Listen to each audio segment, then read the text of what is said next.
Welcome to part 2 of Jimmie The G-Him NFL mock draft, while I will go through picks 11 through 20. Remember, this mock draft is me selecting for each team in the NFL, each team in the draft, and who I would pick if I was that team, if I was the GM of that team. So we're basing it off of my big board. So if you look at who's been picked thus far and who's still left and say, hey, no way this guy will be there at this time, you might be right, but this how it would go down if I was picking. Okay, we will start with pick number 11, the Miami Dolphins, and with the 11th pick, as the general manager of Miami, Jimmie The G-Him selects Landry, defensive end / linebacker out of Boston College. Now, I think Landry is one of the top pass rushers in this draft, if not the best. And I think he has the versatility to play stand-up linebacker in the 4-3. He basically is a playmaker. I know a lot of his success at Boston College came attacking the opposing offense and getting after the quarterback. But I do believe he has the agility to play a stand-up role in a 4-3 defense, and that's what he would do in Miami. He can fit nicely in that strong side spot. Miami can definitely use an upgrade there. The guy they have slated there, Stephon Anthony, I think Landry, ability-wise, would give him an upgrade. He'll just have to get acclimated to playing stand-up linebacker. I think that would be a real nice addition for Miami, Landry. Once again, this is a guy who many people might not think will go 11, but I think he's absolutely one of the top players, top defenders in the draft. Had a disappointing 2017, mostly because of injury, but his 2016, he put up tremendous numbers. Now, moving on to the number 12 pick, we have the Buffalo Bills. And with the 12th pick as the general manager of the Buffalo Bills, I will select Courtland Sutton, a wide receiver out of SMU. Now, Buffalo drafted a receiver pretty high last year in the first couple of rounds in Zay Jones. Jones had a disappointing year, I would say, as a rookie, as he played a lot, but his production didn't match how much he played. The Bills then traded for Kelvin Benjamin from Carolina mid-season. I still think they can use another receiver. I know Kalen Clay, Andre Holmes, those guys like that, they provide depth, but Sutton is a guy I think can be a legit playmaker, may have even a better upside than Kelvin Benjamin himself. Really big body receiver. His shuttle time 4.11. I think that really just shows his quickness, even in his 6'4" size, that he can move, he can maneuver, he can bend back and forth, inside, outside, do the type of things that will be needed. He has that flexibility that will be needed to get open in the NFL, and his size will also aid him in that. He was highly productive in SMU. They had a passing air rate style offense, but nevertheless, he did what he was supposed to do, great yards per catch. I don't really see any weaknesses in Sutton. I think he's my top receiver in this draft. And if I'm Buffalo, I really need a weapon to help open up that offense, no matter who's quarterbacking. A.J. McCarron, Leighton Peterman.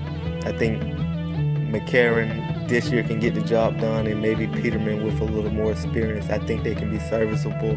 You just have to surround them with weapons. Now coming to the 13th pick of Jimmie's The G-Him NFL mock draft part 2, the Washington Redskins. I'm the GM, of course.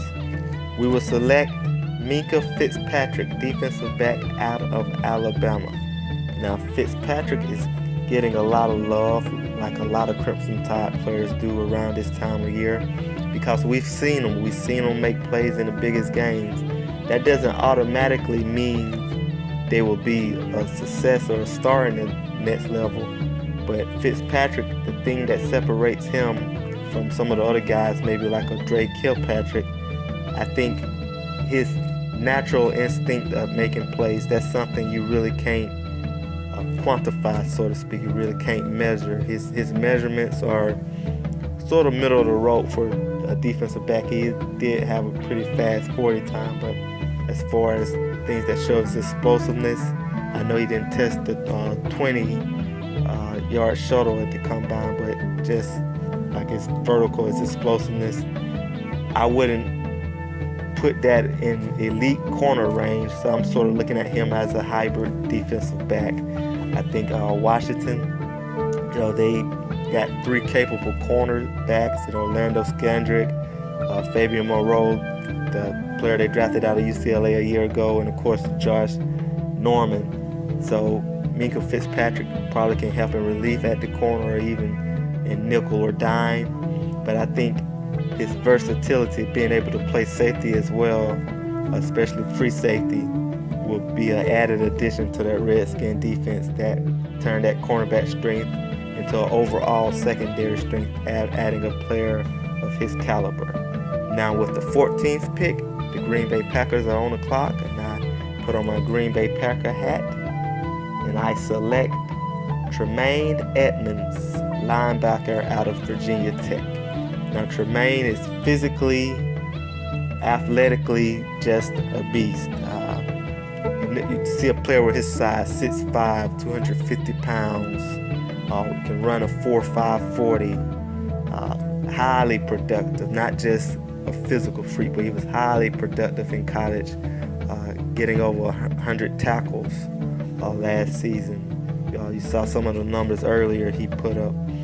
Just when you get a player like that, you have confidence that he will produce at the next level, and it's just a matter of need and where do you play him. And I think the great thing about Green Bay with their 3-4 defense, you got edge rushers, you got guys that can get get after the passer, like your Clay Matthews or your Nick Perry.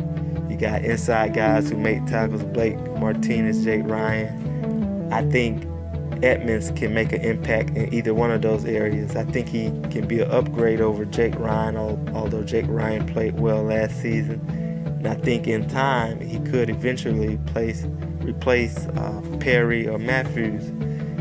It's adding depth, but it's adding someone who can help your team immediately as well, possibly take over the starting spot. I think that is a very good pick for Green Bay. Now moving on to the 15th pick of the draft, we have the Cleveland Browns. Remember, in part 1 of Jimmie The G-Him NFL mock draft, Cleveland selected Baker Mayfield first overall. The Browns had the 4th pick, and with me as the GM, we traded out of number 4, traded with Arizona, and we traded down here to 15. Now, there's a lot of ways to approach a mock draft. Best player available, what is your biggest need, or a combination of both. And I think with this Browns pick, I'll do a combination of that and take a solid offensive tackle. Maybe not the offensive tackle with the biggest upside, but probably one of the surest things, the guys with a high floor as an offensive tackle. That's Mike McGlinchey out of Notre Dame. Of course, Joe Thomas retired this offseason. That leaves Sean Coleman penciled in for the left tackle spot. Maybe he holds on to it, maybe he doesn't, but I'm going to provide another body. McGlinchey will have the chance to either start at left tackle or right tackle, depends on how you play, because I really want to make sure that offensive line is up to par if I'm Cleveland. That one area that used to be a strength, and even when that was a strength, the team struggled. So if that turns into a weakness, you might have playmakers now at quarterback and that receiver. But if that's a weakness, the gains will be minimal because those playmakers won't have an opportunity to showcase their playmaking skill. Mike McGlinchey is just a solid athlete, solid with his technique, just a guy who has football in his family, cousin of Matt Ryan. I think this is a safe pick. You don't want to do safe necessarily at the 15th spot in the first round, but given the need the Browns have on their offensive line, I think this is less risk than some of the more athletic tackles that will come off the board a little later. So with that, we move on to the 16th pick. Staying in the AFC North, the Baltimore Ravens are on the clock, and as the general manager of the Baltimore Ravens, I am going to go back to the wide receiver well and pick my second-rated receiver in this draft for Baltimore. And that's one, DJ Moore out of Maryland, the hometown kid. Now, Moore is a versatile player, can play slot, can play outside. You can give him the ball in the quick game, screens, or even reverses of jet sweeps. He can make an impact that way, or I think he can be a legitimate receiver as well, playing on the outside. Maryland really had a injury-plagued year at quarterback last season, so the Terrapins was down to their third-string quarterback. Still, Moore found a way to catch 80 passes with 8 touchdowns and still be productive. I think the injuries at quarterback affected his yards per catch because he only averaged 12 yards per catch while he had 15 yards per catch the previous season.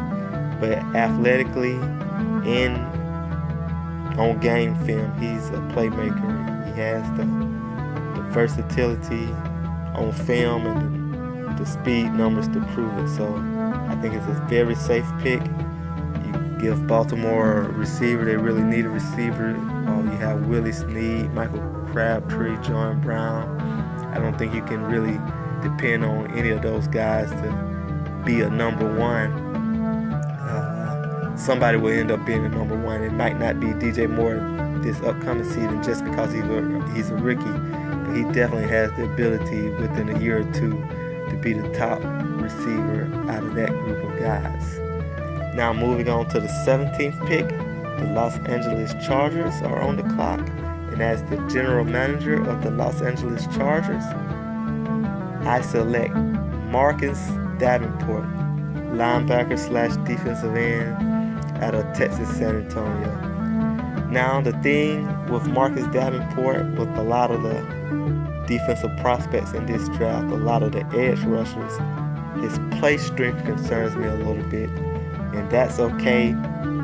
Coming here with the Chargers, we got 2 bona fide pass rushers, Melvin Ingram and Joey Bosa. I think Davenport can spell Ingram in that hybrid pass rush type of role, or he can also compete with Kyle Emanuel at outside linebacker. I really like him at outside linebacker as a stand-up guy because his play strength sort of concerns me, going up against offensive tackles, on the down in, down out basis, or holding up against the run, and also his pass rushing. But that being said, he is another one of these freak athletes, very tall, very fast, and someone who is productive in college. Usually those are things that when you put together is a perfect formula to have success. All right, moving on to the 18th pick, the Seattle Seahawks are up next. And as the general manager of Seattle, I'm going to fix the area that the Seahawks desperately need fixing, or I'm going to bring more attention to that area, and that is the offensive line. And I will select Connor Williams out of Texas. Now, Connor Williams, a tackle by trade, can also play guard. Great physical ability, just very quick. He's sort of on the short side of 300, but Seattle, they sort of like those athletic linemen. I think he really fit with their scheme. Like I say, he can play guard or tackle. I'm thinking he might end up guard, if not right tackle. It depends on how some of their young players progress, and also the addition of DJ Fluker, how that fares for Seattle. The thing about Connor Williams, as with some other players in this draft. His 2016 was better than his 2017. Injuries can affect a player. You don't see them at their best, but he showed really well on film what he could do in 2016. And the way he tested at the combine, I know he has elite athletic ability. So the play is there somewhere, and the athletic ability is there somewhere. If I'm Seattle, I'm looking at this is the type of guy that can really help me on the offensive line. It's time to spend money on the offense if you're Seattle. Your defense, the Legion of Boom, it's basically not there anymore. Richard Sherman is gone to San Francisco. You lose a defensive lineman to Philly and Michael Bennett. Maybe it's time to start spending more money and more attention on the offense instead of having Russell Wilson do the best he can with basically scraps, especially on the offensive line and in the running game. So that's my pick for the Seattle Seahawks. Now, moving on to the 19th pick, the Dallas Cowboys are on the clock, and as always, America's team offers a lot of debate in which area they should go. I know a lot of Cowboys fans have been thinking about the offensive line. He's been thinking about maybe a pass rusher. Well, I'm going to help the second level of the defense, and with the 19th pick, I will draft linebacker Leighton Vander Esch out of Boise State. Now, the thing about this prospect, just like we saw with Tremaine Edmunds, just like we saw with Marcus Davenport, he is a height, weight, speed guy, just great explosiveness. Played at Boise State. Last season was his breakout year, basically first season on the radar with extended playing time. He put up unbelievable numbers. He then went ahead and went to the combine and showed why he put up those unbelievable numbers, because he's an unbelievable athlete. And it's any era of football, when you get big guys who are that athletic, they are of value. Dallas Cowboys certainly has a young secondary that's very competent and can grow into one of the better secondaries in the league. The defensive line is sort of young and serviceable, helping that second level to go along with a guy like Jalen Smith. I think Leighton Vander Esch is the pick for the Dallas Cowboys, and that would be my pick if I was the general manager of Dallas and in charge of the drafting decisions.